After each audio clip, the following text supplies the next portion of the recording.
आप जैसा कोई मेरी जिंदगी में आए हाँ आप जैसा कोई मेरी जिंदगी में आए तो बात बन जाए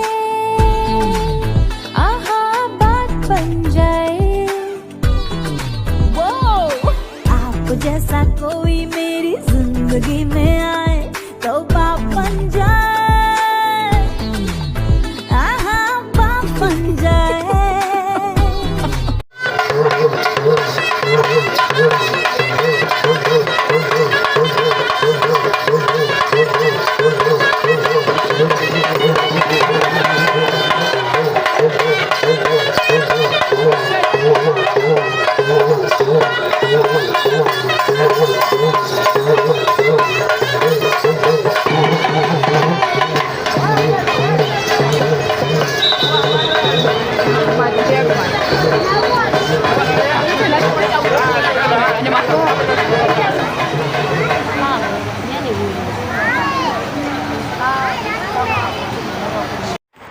Hello အားလုံးပဲမင်္ဂလာပါခင်ဗျာဒီနေ့မှာတော့ဒါဘာချောကလက်လေးခံမှန်းကြည့်ကြပါခင်ဗျာအချိန်3ဆပေးပါခင်ဗျာ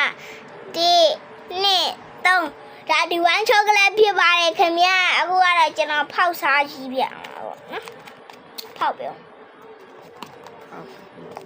ဒါဒီအကြီးရဖြစ်စားကောင်းတယ်အဲ့တော့တောင်းရင်ခုနကရေးကြရတဲ့အိုး